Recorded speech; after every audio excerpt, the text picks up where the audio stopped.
What is up, YouTube? What's up, Patreon? Today's Sunday, and you know what that means. We got another episode of Mushoku Tensei. I believe this is episode 9, season 3. Literally like 5 seconds before I started this recording, another clip of GTA 6 got leaked. Like literally like two minutes before I started the recording. Yeah, I mean, listen, bro.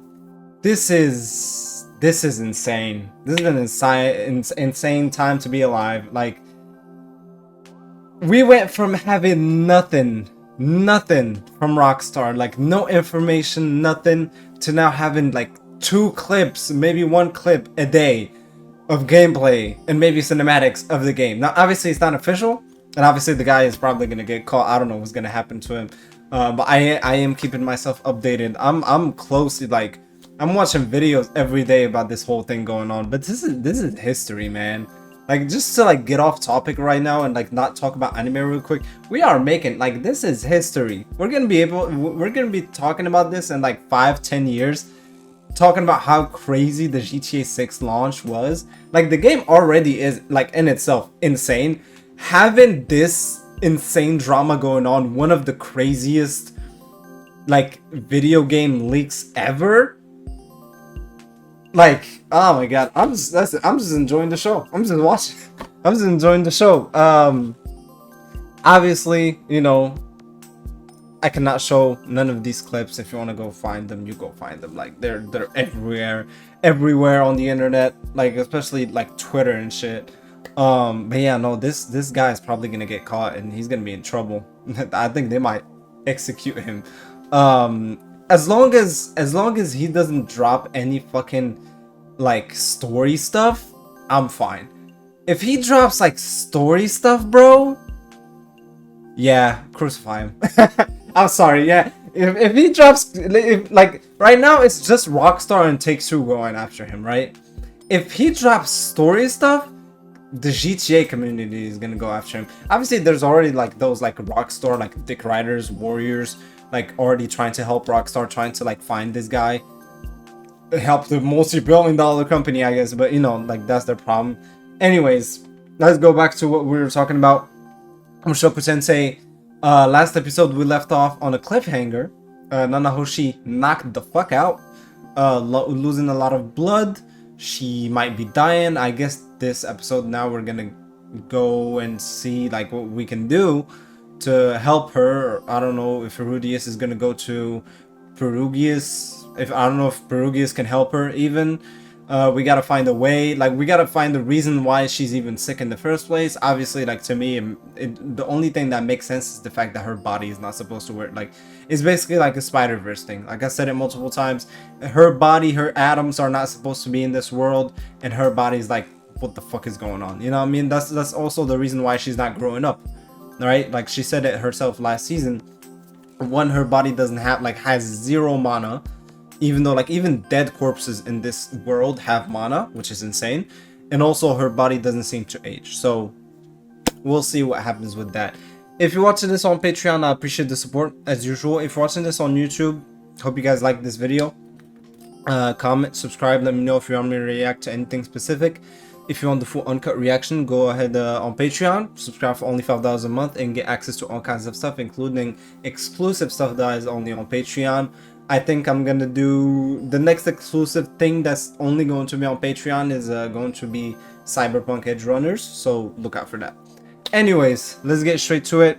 Mushoku Tensei, episode 9, season 3. Let's get straight to it. Let's go. Okay, no intro this time, I guess. Oh, she looks bad. She looks bad. Okay, she's transferring her health.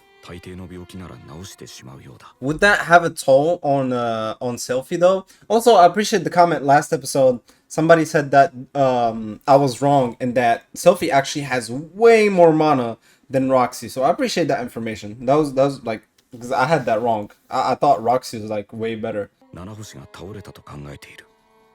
Yeah, she feels guilty.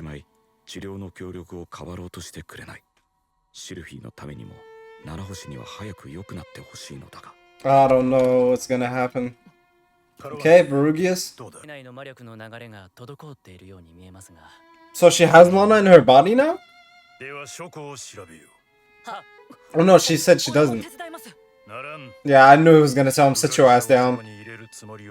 Sit your ass down, Rudius. Because he's not fond of Rudius. This is a beautiful shot. Ooh! This is a beautiful shot. This is so good, and the music in the background as well. This is so good. I like that. I like that. That's probably a pop culture reference. I haven't watched a lot of alien movies, so you let me know what that's referencing. Yo, this place is like architecture and like attention to detail. It's just so good, man. It just looks so good.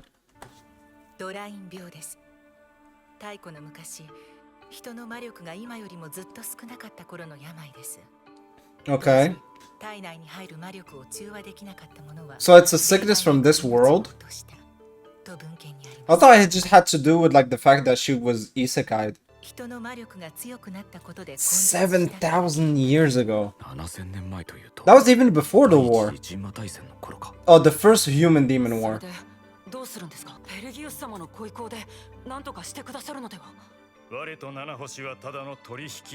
He doesn't care. Yeah, it's not that. To him, she's not like that valuable. He's just like helping her out of courtesy, so he's not gonna like, he's not gonna do his best to help. Like he's not gonna put in the effort. He's like, oh, listen, I'm gonna try. I'm not gonna do everything I can. I'll just, it's a formality, you know what I'm saying? So yeah, I will do the minimum to save her. That is a crazy sentence. I will do the minimum to save her, but I will not do the maximum. He just doesn't care. I mean, hey, it's his choice. We can't really force him. We can't really try and force him, you know? Live only to find and defeat Laplace when he eventually rises again. Is that gonna be like a last volume type of thing? Like a final boss type of thing? Because I thought Laplace was like only a historical figure. No, he might come back. He's just sealed away.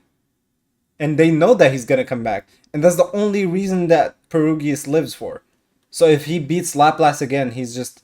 Like, to him, he only exists just to protect this world from Laplace. I guess. Damn. Oh, shit.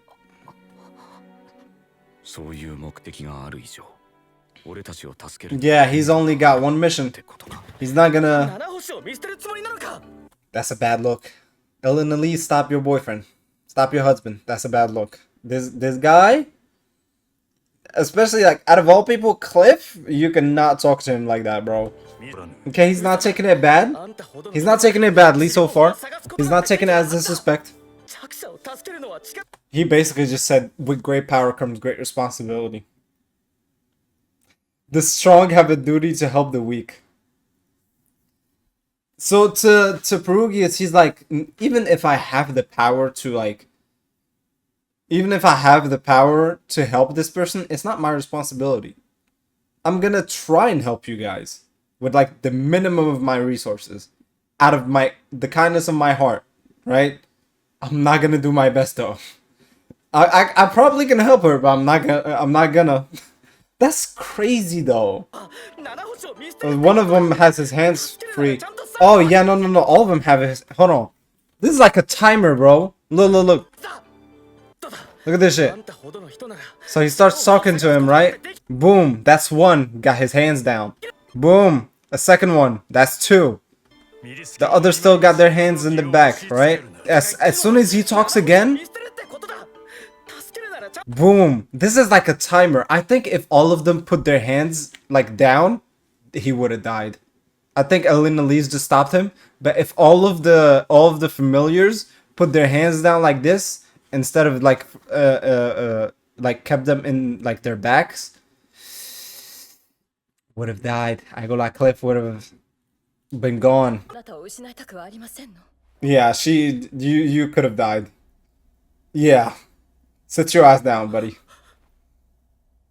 I really do respect the fact that he got the balls to even like stand up to him. I respect that. We know that Cliff could be some time to crash out. I respect that.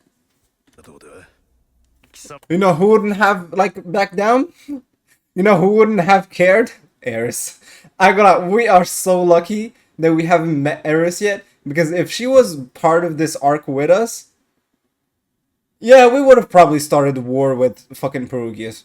Yeah, she doesn't care, bro. She does not give a fuck. But what can you do? It doesn't sound like he's just putting limits on himself. He just doesn't want to help. Okay, she's back. Alright. She's probably like depressed as shit, just like season 2. No, you do not look okay. This looks way worse than season 2. This is twice as like... She looks fucked up. I appreciate the fact that they're trying to cheer her up though.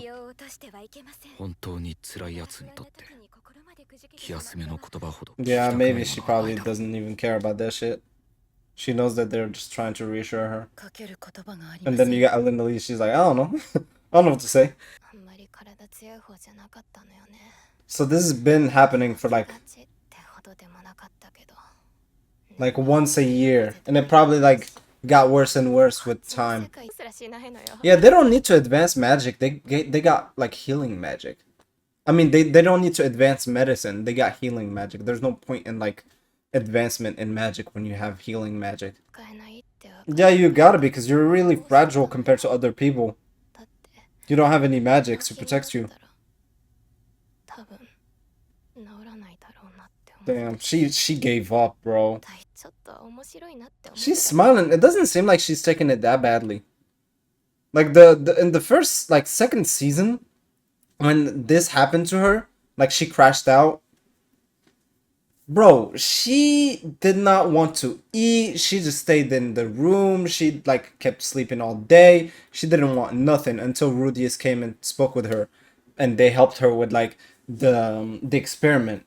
But this time she's like actually talking. She's smiling. She's like, you know, it's kind of funny that this world just like is like just so weird and like doesn't make any sense sometimes. I mean, who wouldn't be, right? That's why I love Nanahoshi as a character, and I believe that she is a way better representation of an isekai character, way better than Rudy because she is actually like a realistic representation of how somebody would feel if they got isekai. Like I said, Rudius, it makes sense, I guess, because he already didn't fuck with his family. His family hated him, they disowned him. He didn't have any, like, his life back in the other world was just horrible. So him coming to this world is like a blessing, right? And also the way he came, like, he looks, you know, he's like this blonde Chad, like, he has all the magic he needs. He has a lot of mana. He's like best case scenario. And then you got on the other side of the spectrum, Nanahoshi has a loving family. I think she had a boyfriend or a crush. You know, she had a lot of people that she loved from the other world. She still had her whole life ahead of her. She looks like a smart girl. You know, she was very young when she got teleported. And even when she gets teleported, obviously, one, she's gonna miss her family and her friends and her life back home. But also, her case, she didn't get reincarnated. Her body doesn't have any mana. She can't use any magic to protect herself. She is getting more the sicker, like the more time passes, the sicker she gets. Like, she has the worst case scenario, right? And I just really like this representation, because every time we get the isekai slop anime, it's like this overpowered guy who gets a harem. You know what I'm saying? Like the few the few media like in isekai anime that are like kind of good. Mushoku Tensei, obviously, because we're watching it, and there's also ReZero, which is really good. But yeah, I really like Nanahoshi as a character and representation of isekai as a whole. Oh, we're playing music. Oh my god.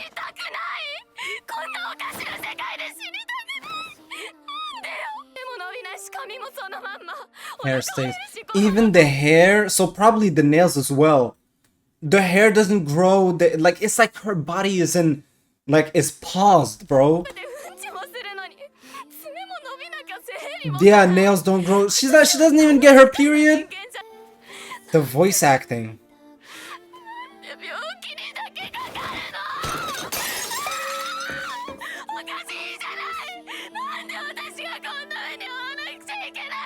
Yeah, like why? She doesn't deserve this. What did she do to deserve this?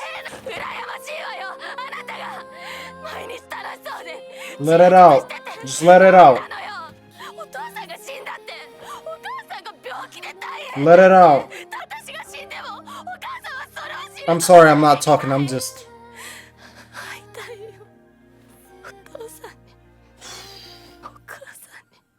Oh my god. Yo. The voice acting.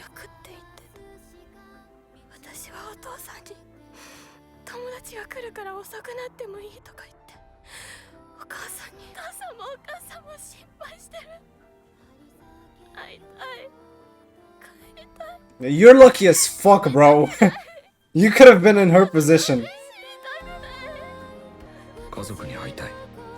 Okay, let me just pause. Oh my, that scene with the music and the voice actor and the lines, everything that she said, like even when she was like, I envy you.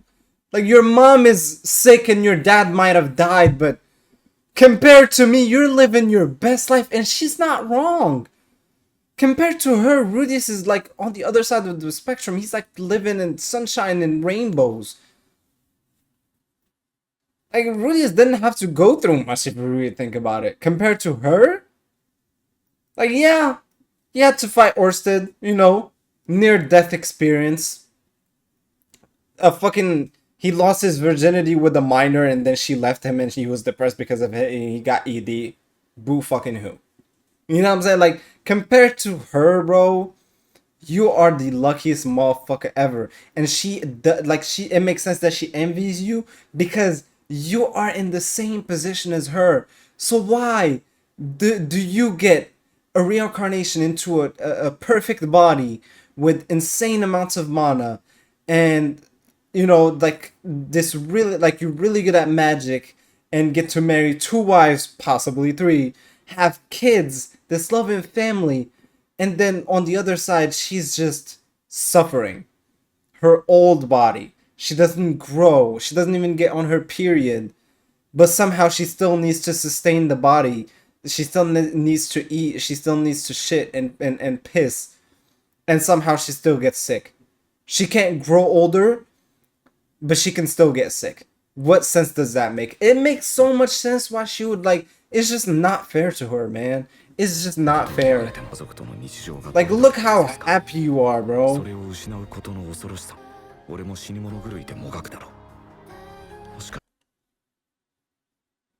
You'd fight to the death, you say? That's a lot of foreshadowing for turning point 4. You know what I'm saying? I gonna lie, it is a very satisfying feeling every time they like lightly foreshadow to like turning point 4 and I actually catch that because I already know what happened. It's fucked up that I can't get to experience it for the first time because I fucked the experience for myself. That's my fault.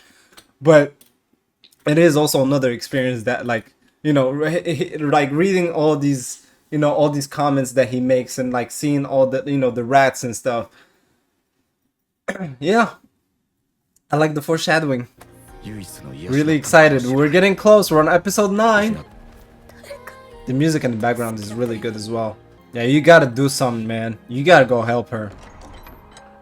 Stand up to Perugius. I don't know, but you gotta do something. Make a deal with him. I respect that. I appreciate that. Oh, can you now? Huh. I respect that. Because we know how much, like, how scared he is of Orsted. That makes sense, though. It would make sense that he would be in contact with Orsted. And it would make sense, because, like, obviously, like, for the multiple years that she traveled with Orsted, it doesn't seem like she got sick that much. Obviously, she said that she was getting sick, like, once a year. But it got worse the moment that she stopped hanging out with Orsted. So maybe Orsted had some kind of like detoxification magic or something that helped her, right? But yeah, no, I respect that because, you know, I don't like Rudius as a character for obvious reasons, but I respect this. You know, you're willing to go that far knowing that, like, he could literally kill you. And you still want to, like, get in contact with him just because you want to save and help Nanahoshi. Then again, you do owe her your life. If it wasn't for her, you would be dead right now because she told Orsted to save your life. Orsted was gonna kill you. Like, you were on this close to dying. Oh, he can't. Okay. Oh, Orsted is not that old. He appeared a century ago, like 100 years ago. And this happened like 7,000 years ago. Damn. What, you got an idea? Oh, hold on, you got an idea? Talk to me. Going to... Who are you gonna talk to? Oh, he's smiling. Oh, because she probably is that old, right? We're going to see Kishirika, and that's probably when we're gonna meet the girl or the guy with like the blue person in the volume 14 cover, right? Huh.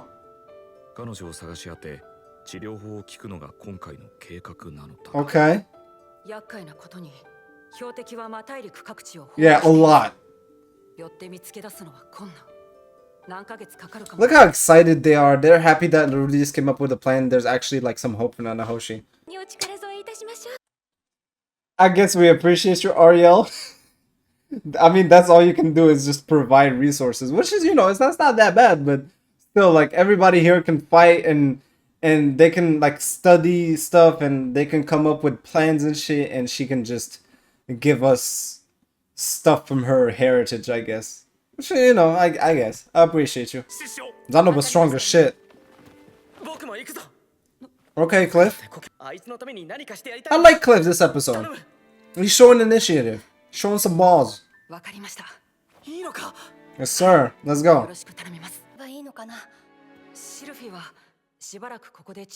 The fuck? Oh, bro, you saw that? She was smiling, right? See? Like, just like for a split second, she was smiling, and for a split second she dropped the smile, and then she smiled back. She like put the smile back on again. You saw that? Because obviously she would want to help and be of service, because obviously she feels guilty about the whole situation with Nanahoshi. She thinks that it's her fault, even though it's not. But also, she probably would want to go like on an adventure with Rudius. She never did. She probably compares herself to Roxy because Roxy have gone on an adventure with Rudius, Ilan and Lise as well. A lot of people have, but she never done anything like this with Rudius. And then she's like, "Oh, what can I do to help?" And he's like, "Oh, just stay here." I wish she would come with us. Wow. Are you serious, brother? Bro, Roxy is there. Roxy can take care of her. Oh, I feel bad for her, bro. Sylvie was really excited to actually go on an adventure with her husband and her grandma and like everybody else, and everybody's going on an adventure and everybody's helping and doing something, and all she has to do is just stay put. Just play mom. That's fucked up, man. Even Ariel is helping us with the fucking clothes and probably food and shit. Ellen Elise is going, Cliff is going, Zanoba's going. And then you have Selfie. That's fucked up, man. That's fucked up, man. And she doesn't want to be a bother. She doesn't want to make it like a whole ordeal or a whole situation, and like, you know, she just like fakes a smile and she's like, okay, I'll just do whatever. You know what I mean? That's fucked up. Don't lose your other arm or anything. Oh, we're already back home? Damn, Perugius can just teleport us like that, bro? That's so convenient. Wouldn't that take a toll on him? Because, like, obviously it's the Rudius is the hardest to teleport. Obviously it doesn't take mana, but he still had to like, it still takes a little bit of time for Rudius to actually be teleported. I guess no Roxy and no Sylphie for this arc. Or like this adventure.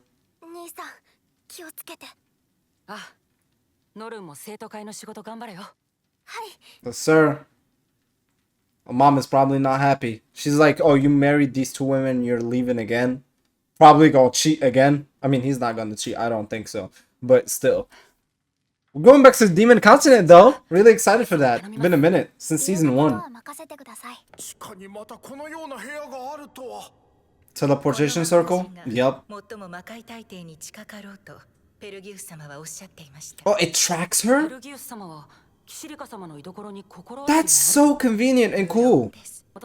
Oh, we're gonna finally, bro! Season 1 vibes. I miss the adventuring, bro. Like, I know, like, obviously we did an adventure at the end of season 2 to go help Paul and save Zenith. But, I don't know. I was really excited for, like, another adventure again. And to the Demon Continent. That feels so nostalgic. Last time we was in Demon Continent, it was 2022. That was 4 years ago. That's crazy. Damn, okay. Zana was strong as shit. By the by, I guess by the way. I've never heard that word. Back to the Demon Continent. This is nostalgic.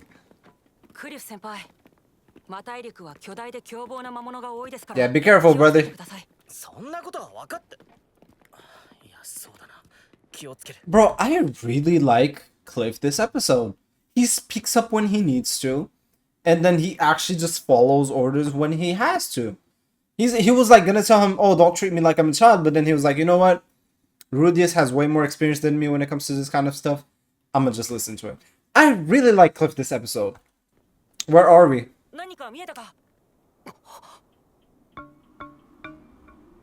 Oh, we're back here! The city with like the crystal in the middle. We were here with the heiress. Bro, what if we meet Richard? What if we meet Richard again? Also, the music is back. Music from the season 1 soundtrack. Whenever we were in the Demon Continent. Oh, this is so nostalgic. So I guess she's in the city. Oh, this is where Richard showed his real hair color when they were fighting with that one horse guy, the one who used to be with Roxy, like in her old party. Oh, okay. I don't think people are gonna recognize him though. Same door as well. Oh, back to okay, demon god language. Why? Oh, they're also looking for Kishirika. That does not look like her though. That does not look like her though. That looks like she looks a little grown here. She looks like a child in real life, gang. But they also are looking for Kishirika, I guess, so I don't know why though.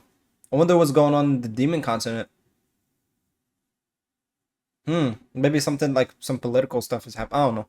But we'll have to see. We'll have to find out. What? Oh my god. You didn't recognize that was Kishirika, Rudius? Okay, so they're hiding it from us. We can't know, but I would like to know. I guess they might be a power struggle. Maybe they're trying to kill her. I don't know. We'll have to see. Oh, we're back. We're so back. This is the first time I think Cliff is actually going somewhere like this. Oh, she's back! She did not age at all. She's back. Did it? I saw that. No. I saw that, nigga. He just peeped like... You saw his eyes? He just... Okay, bruh. Alright. この町でキシリカの目撃情報があるかもしれません。まずは聞き込みをして。Oh shit! That was fast. Okay. He looks a little older. Like he looks kind of skinny. Yeah. Yup. Oh no, he recognized the Lina Lees. He doesn't recognize Rudius. I mean, you were a child back then. 通訳してくださいな。この方はロキシーの知り合いですわ。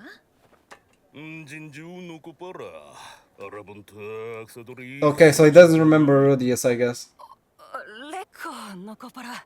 事情にも明るいし。 The fact that they made up a whole new language just for this anime, multiple actually, I think, is crazy. I don't think we're gonna find her this episode. Maybe the end of the episode. Or like at the beginning of next episode. Oh, he about the money. Oh, it's that much?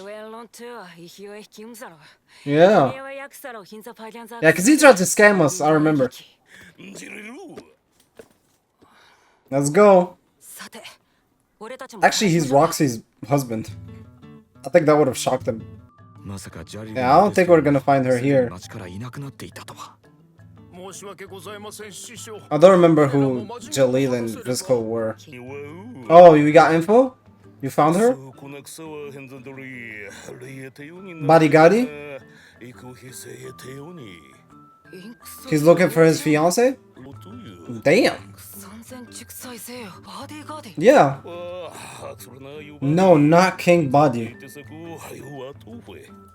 That's the girl. Okay, so it is a girl. I don't remember the color of the hair. She was blue. She had red eyes. We saw her in the trailer, and we saw her in any news when he showed the cover for volume 14 of the light novel. We saw her, she's in the cover. So obviously she's gonna be in this arc. Makes sense. So why is she looking for her brother's fiance? Maybe she's the one who put up the wanted posters.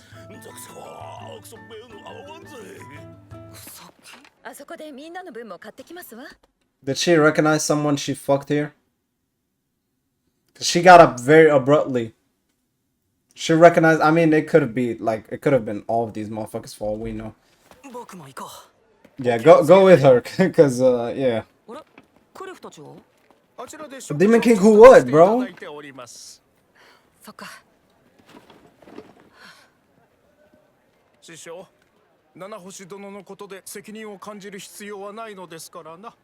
Oh, you wanna go back to your homeland? You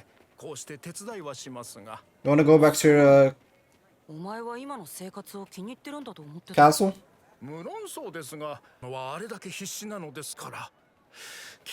I don't think they know what a crush is here. No, he just doesn't know either. He just doesn't have those type of... Yeah, to him that's the figurines and that's it. I guess we found her... Did I say the end of... Yeah, I said that the end of this episode. We found her the end of this episode, I guess. She always got that cloak on, waiting for somebody to give her food. Why is everybody looking at her like that? I guess Lil Elise likes it when he's like nice to people. I don't know, she looks horny. Yo, Rudius, you can't recognize her? Rudius. I gotta lie, Rudius got a badass memory, bro. He didn't recognize what she looks like on the poster. And now he doesn't even remember her. That's her, gang. Literally the same shot. Introduction? Do it. Let's go.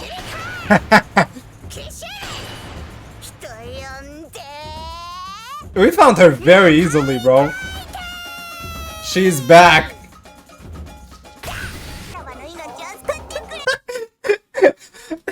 Oh my god, son of us, like, did we just find her that easily? I guess we did. But okay, is Cliff gonna get an eye now? Because obviously when you give her food, she's like, oh, you get one wish. And the only thing I can give you is an eye. So yeah, one wish. No. Oh my god, the episode ended. Oh my god, we are so back to adventuring. We are so back to adventuring. Oh my god, bro. This brought up so much stuff from season 1. Kishirika, the demon continent, the horse guy, a whole bunch of stuff. And I think it was such a smart idea to do the whole teleportation thing in season 1 and basically make us like go through half of the world and like meet all of these people, and then throughout the next couple of seasons we're gonna meet those people again after a long time skip. That is such a smart way to do it in like writing wise, because like for example now we met Kishirika, right? I think at some point in the arcs we're probably gonna meet Zanoba's brother, right? Because he spoke about his homeland again. At some point we might meet Orsted again, obviously. We're gonna meet Eris again. It's like all of these characters we met in season 1. And now throughout season 2 all the way to I don't know how many seasons. I think if I had to guess, Mushoku Tensei is gonna last at least like 5 to 6 seasons, if I had to guess. Knowing the like amount of volumes that there is, I think there's 24 volumes. Yeah, like that's such a good way to like write it. But anyways, really excited to see what we're gonna do. We're probably gonna meet Atofe, I think her name is. I couldn't tell if it was a girl or a guy until he told us, the horse guy. But yeah, we're gonna meet Atofe. I don't know if she's gonna be a protagonist, like if she's gonna be on our side, if she's gonna be an antagonist. We're gonna see. Also why she's trying to meet Kishirika. Maybe we're gonna have to protect Kishirika because it looks like a lot of people are going after her.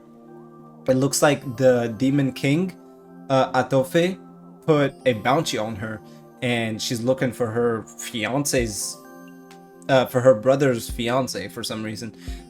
We'll find out next episode. Some lore dump. We had some lore dump that the sickness of Nanahoshi was not from her being teleported, but it was actually from another. It was just like from this world, but just from like 7,000 years ago, which is even older than Orsted. I used to think that Orsted was like thousands of years old. Maybe he is, but because Perugia didn't say that he was born 100 years ago, he said that he appeared 100 years ago, which means that he was someplace else before coming to the six-faced world, right? A lot of questions to be answered in the next couple of episodes. What I'm really excited about is turning point 4, and we're getting really close, and you can tell with all of the foreshadowing that they're doing with you know, the line deliveries, the some of the stuff that we're seeing in the anime in these episodes. We're getting really close. I think there's gonna be 14 episodes, right, for this core. I think it's gonna be like episode 11. I think we're gonna be done with like the whole Nanahoshi thing maybe next episode. Maybe they're gonna like, it's gonna be a little faster. Maybe like we're gonna be done with it like half of episode 11, and then from episode 11 all the way to episode 14, I think we're gonna get turning point 4. I don't know how they're gonna be able to like incorporate everything in turning point 4 though, because by this time I really thought that we were gonna get to it. I thought that like episode 7 or 8 we were gonna be in turning point 4. We're not. So it looks like it's either gonna be end of this season or beginning of next season. I hope that, I mean core, I hope that it's the end of this core, because I don't want to have to wait for a couple months for turning point 4. I've been waiting a lot for this.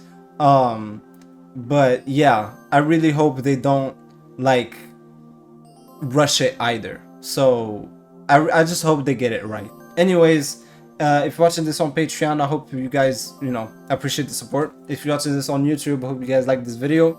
Hope it made your day better. I'll see you guys later. Peace.